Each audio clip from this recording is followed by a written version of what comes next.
जय हिंद दोस्तों, आप सभी का स्वागत है आपके अपने सैनिक वेलफेयर यूट्यूब चैनल में। दोस्तों, काबिले तारीफ कदम, क्योंकि पूर्व सैनिकों के लिए दो बड़े अपडेट। ये अपडेट जिससे लाखों पूर्व सैनिक खुश होंगे। पहला अपडेट जिसमें आपके पॉली क्लिनिक के जहाँ नॉन पेरेंट्स पॉली क्लिनिक से ट्रीटमेंट लेते हैं उसके संदर्भ में है। दूसरा, जिन के आश्रितों के कार्ड ब्लॉक हो रहे हैं उनके संदर्भ में और किस तरीके से उनको खोला जाएगा और क्या उसका आसान सा प्रोसीजर है, ये दोनों इस संदर्भ में है। तो आइए पहले देखते हैं ये अपडेट जो कि आपके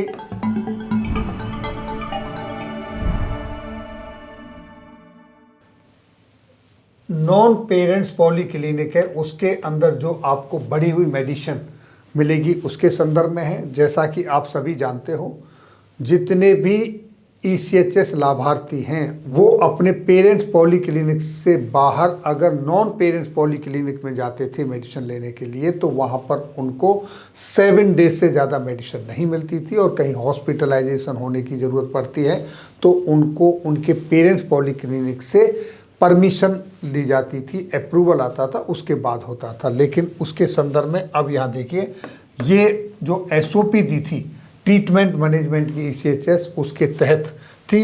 पहले पॉइंट में क्या बताया गया है, नॉन पेरेंट्स पॉली क्लिनिक के अंदर 7 दिन की ही आपको मेडिसिन मिलने का प्रोविज़न था।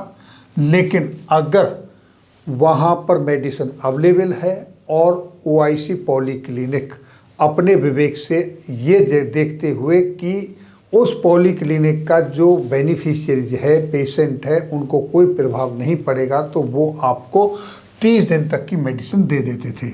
लेकिन हुआ क्या कि इसमें दूसरे पॉइंट में आप देखेंगे कि जो फार्मेसी का सॉफ्टवेयर था उसमें कुछ चेंजेस कर दिया गया और उसमें चेंजेस ये किया गया कि आपको 7 डेज से ज़्यादा मेडिसिन मिलेगी ही नहीं नॉन पेरेंट्स पॉली क्लिनिक के अंदर। अब वहाँ अगर मेडिसिन अवेलेबल भी है और पॉली क्लिनिक OIC चाहता है देना तो भी वो नहीं दे सकता, क्योंकि वहाँ पर SOP अलाउ नहीं करती और इस तरीके से ये वहाँ प्रॉब्लम आती थी और पेशेंट बहुत सारी प्रॉब्लम्स फेस करते थे। इसमें चेंजेस किया गया और चेंजेस करने के बाद इसमें चेंजेस ये लाया गया कि जो 7 डेज की मेडिसिन थी उसको बढ़ा के 15 डेज तक कर दिया गया। यानी अब आपको वो 15 डेज तक मेडिसिन वहाँ आपको मिल जाती है और ये जो फार्मेसी का सॉफ्टवेयर था उसको चेंजेस किया गया।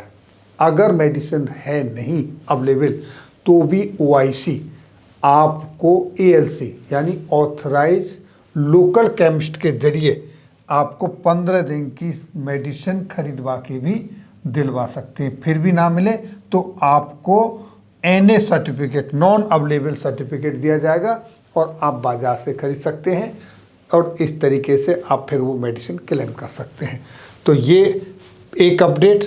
दूसरा अपडेट, जितने भी डिपेंडेंट हैं उन एलिजिबिलिटी क्राइटेरिया जिन्होंने पूरा नहीं किया है, अपलोड नहीं किया है और जिनके कार्ड ब्लॉक हो रखे हैं, OIC पॉली क्लिनिक को आपका कार्ड एक बार खोलने की कैपेसिटी है। वो 90 डेज के लिए आपके कार्ड को खोल देंगे और 90 डेज के अंदर अंदर आपने अपने आश्रित डिपेंडेंट का एलिजिबिलिटी सर्टिफिकेट अपलोड करना होगा।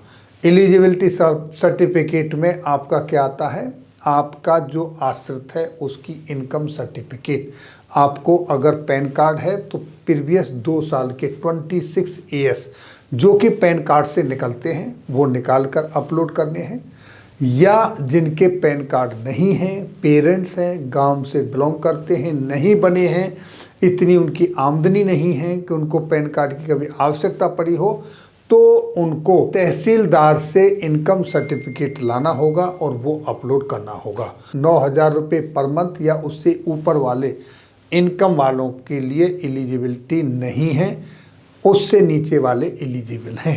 इस तरीके से ये एक बार, और याद रहे कि ये जो कार्ड खोलने की OIC पॉली क्लिनिक की कैपेसिटी है वो सिर्फ एक बार है, बार बार रिपीट नहीं कर सकते। इसलिए जिनके ब्लॉक हैं वो अपने एक्टिवेट करवा लें और जिन्होंने एक्टिवेट करवा लिए हैं वो आगे से ड्यू टाइम से पहले वो अपने एलिजिबिलिटी सर्टिफिकेट अपलोड कर दें। इसलिए ये जानकारी आपके सामने है। आप देख रहे हैं one time eligibility extension, OIC द्वारा 90 दिनों के लिए एक बार वैलिडिटी विस्तार। ये हिंदी में एक इन्फॉर्मेशन शेयर की गई है उन लाभार्थियों के लिए जिन्होंने वैलिडेशन के लिए आवेदन किया है और कार्ड की वैलिडिटी समाप्त हो गई है। ऑनलाइन भी डॉक्यूमेंट अपलोड करने का ऑप्शन नहीं आ रहा है।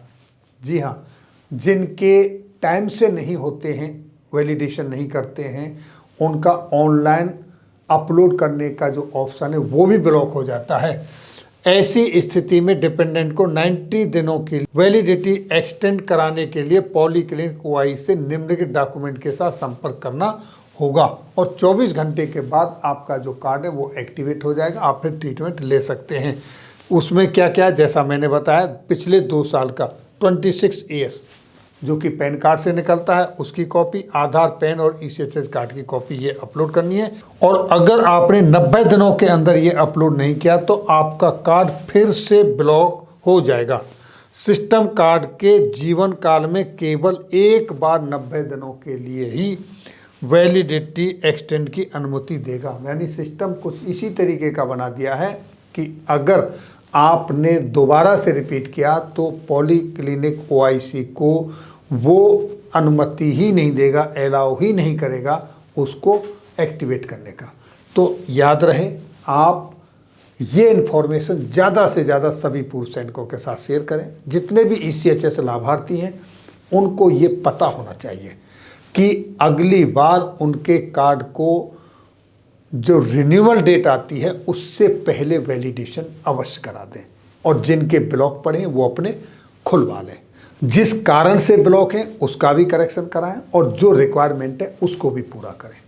और ये दोनों लेटर आपको या तो मेल के जरिए आप ले सकते हैं या आप ये क्यूआर कोड पर मेरे साथ व्हाट्सएप ग्रुप पे जुड़ जाइए। वहाँ पर ये जैसे ही वीडियो अपलोड होगी उसके साथ ये लेटर भी वहाँ अपलोड हो जाएंगे। ये जितनी भी मैं इन्फॉर्मेशन आपके साथ शेयर करता हूँ उस सब की ऑथोरिटी आपको उसी समय व्हाट्सएप ग्रुप पे मिल जाएगी। ये इसलिए क्योंकि YouTube की तरफ से अब वीडियो के डिस्क्रिप्शन के अंदर किसी का लिंक देना अलाउ नहीं है। तो ये थी जानकारी दोस्तों आज की इस वीडियो में। अगर अच्छी लगी तो अपने दोस्तों के साथ शेयर करें। फिर मिलेंगे आपके वेलफेयर से जुड़ी हुई किसी अन्य जानकारी के साथ अगली वीडियो में। तब तक के लिए जय हिंद, जय भारत।